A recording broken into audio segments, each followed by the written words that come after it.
ఎట్టి పరిస్థితుల్లో రాజా ఈ 60 మందిలో ఒకరిని పెండ్లి చేసుకోవాలా? Our film Akkadamai Ikkadabbai is streaming now on ETV Win app. Download and subscribe to ETV Win app.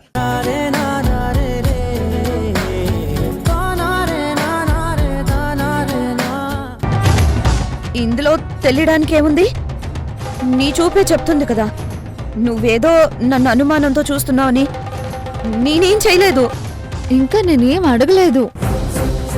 అడగకుండానే నువ్వు చెప్తున్నావు అంటే తప్పు చేశావని నాకు అర్థమవుతుంది. చూడతారా, అనవసరంగా లేనిపోనివి నువ్వు నా మీద కల్పించుకో. చెప్పాను కదా నాకేం తెలీదని. నిజంగా నువ్వు ఏ తప్పు చేయకపోతే హాస్పిటల్లో ఆదిత్య సారే చెప్పారు కదా, జ్యూస్ తాగాకే ఆయనకు అలా జరిగింది అని. మరి సగం జ్యూస్ తాగిన నువ్వు బాగానే ఉన్నావు. సార్ మాత్రం హాస్పిటల్ పాలయ్యారు. నాకు అక్కడే అనుమానంగా ఉంది.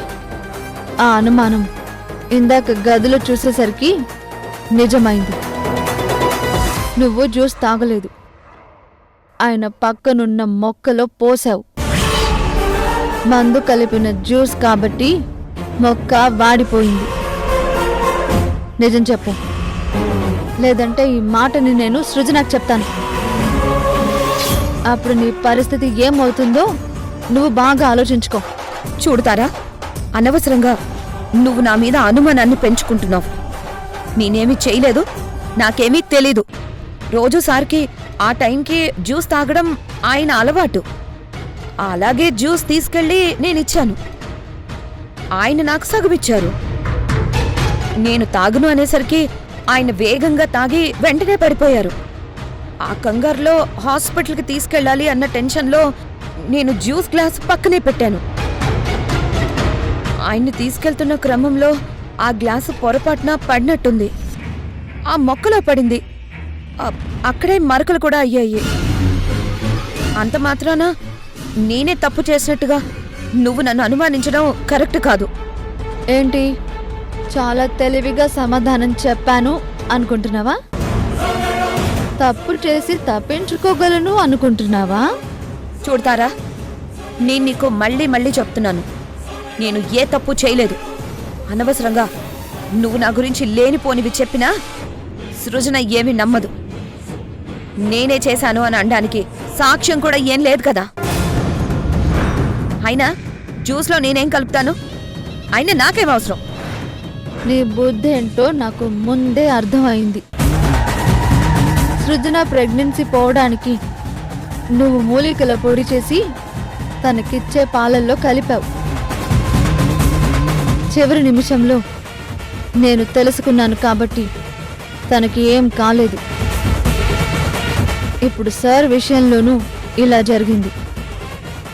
ఇప్పుడు కూడా సరైన సాక్ష్యం లేదు. అందుకే నిన్ను వదిలేస్తున్నాను. ఇంకోసారి పిచ్చి పిచ్చి వేషాలు వేశావంటే మాత్రం ఇదే నట్టింట్లో నిన్ను గొయ్యి తీసి పాతేస్తాను. లేదంటే సృజనకి ఎలా చెప్పాలో అలా చెప్తాను.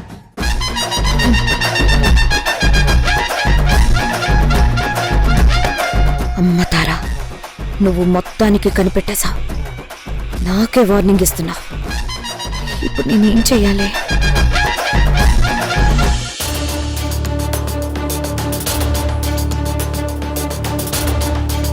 గోపిని ఏమడిగినా తనకి గతం గుర్తులేదు అని చెప్తున్నాడు. అందరి దగ్గర ఒకే మాట మాట్లాడుతున్నాడు. మరలాంటి వాడి దగ్గర నుండి ఆ మ్యాప్ ఎక్కడ ఉందో, వాడు ఏం చేసుంటాడో ఎలా తెలుసుకోవాలి? మేడం, నాకు ఒక ఐడియా వచ్చింది. ఏంటి శివ? అదే మేడం, వాడు జైలు నుంచి బయటకు వచ్చాక ఎక్కడో ఒక చోట షెల్టర్ తీసుకునే ఉంటాడు కదా. జైలు నుంచి వస్తున్నప్పుడే ఆ మ్యాప్ వాడి దగ్గర ఉంది కాబట్టి ఖచ్చితంగా వాడు మొదటిసారి ఎక్కడైతే షెల్టర్ తీసుకున్నాడో ఆ మ్యాప్ అక్కడే ఉండే అవకాశం ఉంటుంది. ఆ యాంగిల్ ఎంక్వైరీ చేస్తే తప్పకుండా మనకు దొరుకుతుందేమో. నువ్వు చెప్పింది కరెక్టే, కానీ వాడి దగ్గర మ్యాప్ అప్పుడే ఉంది అని మనం ఎలా చెప్పగలం? అంతకు ముందు దాచుండొచ్చు కదా. లేదు మేడం, ఇందాకలా వాళ్ళని మనం ఇంటరాగేట్ చేస్తున్నప్పుడు వాళ్ళు ఒక మాట చెప్పారు. ఆ మ్యాప్ ఎప్పుడు ఇచ్చారన్నది వాళ్ళు చాలా క్లియర్గా వివరించారు కదా. ఇందులో నా ఫ్యామిలీకి సంబంధించిన విలువైన సమాచారం ఉంది. దీన్ని నీ దగ్గరే జాగ్రత్తగా పెట్టు. నేను బయటికి రాగానే తీసుకుంటాను. అలాగే అన్నా. కరెక్ట్గా వీడికి మ్యాప్ జైలు నుండి బయటకు వస్తున్నప్పుడు ఇచ్చారు. ఆ తర్వాత వాళ్ళందరూ జైల్లో ఉన్నారు. వీడు మాత్రమే బయటున్నాడు. వాళ్ళు బెయిల్ మీద వచ్చాక గోపిని కలిసే ప్రయత్నం చేశారు. వీడెక్కడున్నాడో తెలియకుండా వాళ్ళు చాలా రోజులు వెతికారు. ఆ తర్వాత నిన్నడిగితే వీడికి ఏదీ తెలియదు అని వీడు చెప్పాడు. సో గోపి మొదటిసారి ఎక్కడైతే షెల్టర్ తీసుకున్నాడో అక్కడ మ్యాప్ ఉండే ఛాన్స్ ఉంది. మీ నమ్మకాన్ని నేను నమ్ముతున్నాను, కానీ వాడు మొదటిసారి ఎక్కడున్నాడు?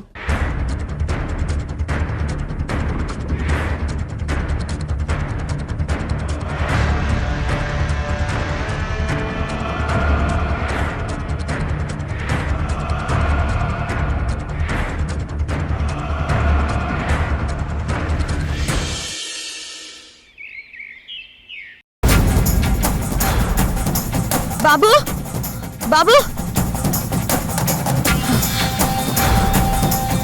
ఏంటత్తా అంతా భయపడుతున్నావు? ఏం జరిగింది? ఇంకేం జరగాలి అల్లుడు? నా ప్రాణం పోయి మళ్ళీ తిరిగి వచ్చినట్టు అయ్యింది. అదేంటి, ప్రాణాల మీదకి వచ్చింది మా బావకు కదా. అబ్బాయి హాస్పిటల్కి తీసుకెళ్ళి మరీ కాపాడి తీసుకొచ్చాడు. మరి నువ్వేంటి ఇలా మాట్లాడుతున్నావు? దూరం నుంచి చూస్తున్న నీకేం తెలుసు? ఇరుక్కున్న నాకు తెలుస్తుంది బాధ ఏంటో. ఏంటి వస్దా, ఇండైరెక్ట్ గా నన్ను తిడుతున్నావా? బాబు, మీకు పుణ్యం ఉంటుంది. మీరెందుకు చేస్తున్నారో, ఏం ఆశించి చేస్తున్నారో నాకు తెలియడం లేదు. నేను మాత్రం ఇరుక్కున్నాను. ఆ జ్యూస్ మీరు నాతో ఇప్పించారు. సారు నేను జ్యూస్ ఇచ్చాకే ఇలా జరిగిందని తారతో చెప్పారు. తార ఇప్పుడు నన్ను నిలదీసింది. అసలు ఇదంతా నీ వల్లే జరిగిందని, నా గురించి అందరికీ చెప్తాను అని, మరీ ముఖ్యంగా సృజనకి చెప్పానంటే నా బతుకు బస్ స్టాండ్ అయిపోతుందని నన్ను నానా మాటలు అంది. మరి నువ్వేమన్నావు? లేదు లేదు, ఇదంతా శ్రీకరే చేశాడు, ఇందులో నేను కేవలం నిమిత్త మాతృరాల్ని అని నిజం చెప్పేశావా? అలా చెప్పానంటే అక్కడ మిగిలిన ప్రాణం ఇక్కడ పోతుందని నాకు తెలుసు కదా. అందుకే నాకు నోటికొచ్చింది ఏదో అబద్ధం చెప్పాను. తన దగ్గర సాక్ష్యం లేదు కాబట్టి తను కూడా ప్రస్తుతానికి నన్ను వదిలేసింది. కానీ అసలు మీరు ఏం చేస్తున్నారో నాకైతే అర్థం కావడం లేదు. ఎప్పుడేం జరుగుతుందో అని నాకు చాలా భయంగా ఉంది. అవునబ్బాయి, బావని చంపేస్తానన్నావు సరే, అప్పుడు భయం వేస్తేనే ఏం జరిగితే అది జరుగుతుందని నేను ధైర్యంగానే ఉన్నాను. కానీ అక్కడ బావ జ్యూస్ తాగుతున్నప్పుడే నువ్వు అంబులెన్స్కి ఫోన్ చేశావు, హాస్పిటల్లో జాయిన్ చేశావు, సృజన వాళ్ళకి నువ్వే ఇన్ఫర్మేషన్ ఇచ్చావు, బావని బతికించి నువ్వే తీసుకొచ్చావు. అసలు నీ ప్లాన్ ఏంటో అర్థం కావడం లేదు అబ్బాయి. నువ్వు చేసిన హత్య గురించి మాతో చెప్పావు.